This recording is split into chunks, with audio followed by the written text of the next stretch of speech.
Mabigat ang naging pasabog ni dating DPWH official Bryce Hernandez kaugnay ng lumalaking usapin ng anomalya sa mga proyekto kontra baha ng pangalanan nito sa House hearing si Senador Win Gatchalian at Jinggoy Estrada bilang dawit sa issue.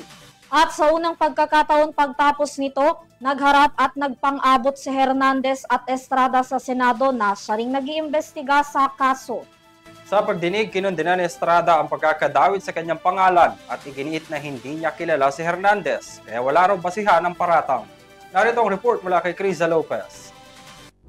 Matapos madawit ang pangalan sa pag-amin ni Bulacan 1st District Engineer Bryce Hernandez, nagkaharap na si Senator Jinggoy Estrada at Hernandez sa pagdinig ng Senate Blue Ribbon Committee ngayong araw.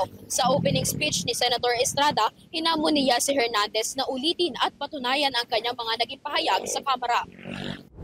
Ulitin at patunayan sa harap nitong Blue Ribbon Committee at sa harapan ko lahat ng kasinungalingan ang binitawan niya under oath sa House Tricom Committee hearing.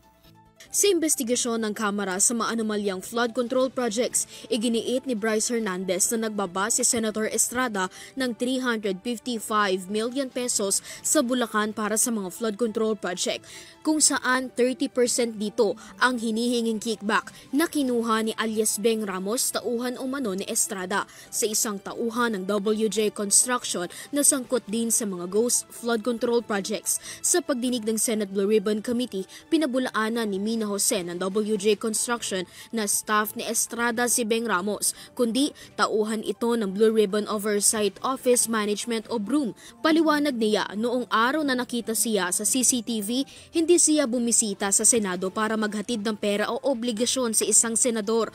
And as for myself, I speak from the depth of my heart that I have never engaged in any illegal activity. I have never given nor received any money from any public official or government employee.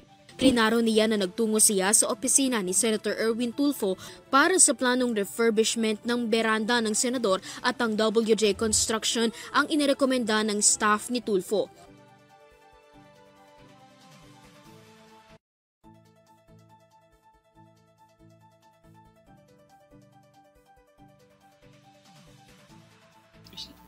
Meron po kasing problem yung terrace ni Senator Erwin na binabaha po siya, lalo po pag umuulan. So, ako po yung na-refer na contractor nung staff niya. Iginiit din ni Mina na hindi sila personal na magkakilala at hindi siya kailanman nagpunta sa opisina ni Estrada para mag-deliver ng obligasyon kay Beng Ramos na umano'y tauhan ni Estrada. And I deny vehemently na merong hinihingi akong porsyento sa mga proyekto. Okay?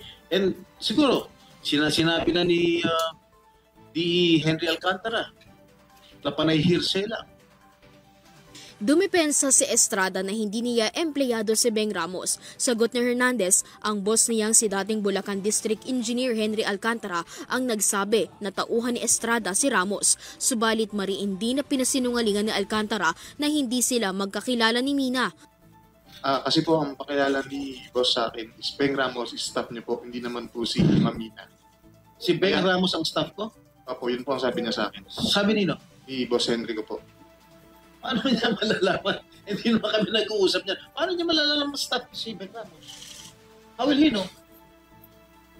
Hindi ko rin po alam. Yun lang po ang sinabi sa akin ni Boss Henry. Kaya po nagkaroon po kami ng connect ni Beng Ramos tsaka si Mamina. Mr. Bryce, masyado ka na nagsisinungaling.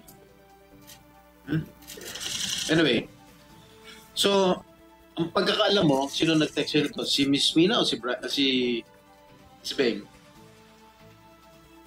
Yan po. Nakalagay po pala yung akala ko po, si Ma'am Beng Ramos. Pero si Mamina ng WJ Construction po. Okay.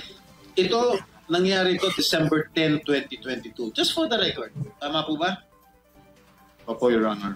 Sabado ito, Sabado to, December 10, 2020. Dahil dito, para magkaroon ng bigat ang kanyang sinabi sa Kamara, muling naglabas si Hernandez ng screenshot ng usapan nila ng tauhan ni Alcantara. Sa usapan ni Hernandez at ng tauhan ni Alcantara, sabay ko na din po ba yung kay Beng Ramos? Sabi ko, okay, sige, pakipasabay na. Anong context yan?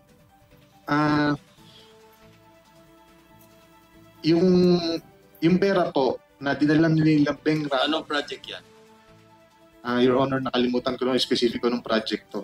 2022. May nakakalimutan. Kaugnay pa rin sa isyu ng pagkakasangkot, binusisi ni Senate Blue Ribbon Committee Chair Ping Lacson ang allotment ng pondo na tinutukoy ni Hernandez na binaba ni Estrada. Natagpuan nito ni Lacson, maging ang mga proyekto na binanggit ni Hernandez, ngunit hindi natagpuan ang 600 pesos na nauugnay kay Senator Joel Villanueva na ibinagsak umano nito sa Bulacan. Villanueva, in fairness to him, hindi namin makita sa GAA yung mga enumeration mo o yung enumerated list of projects.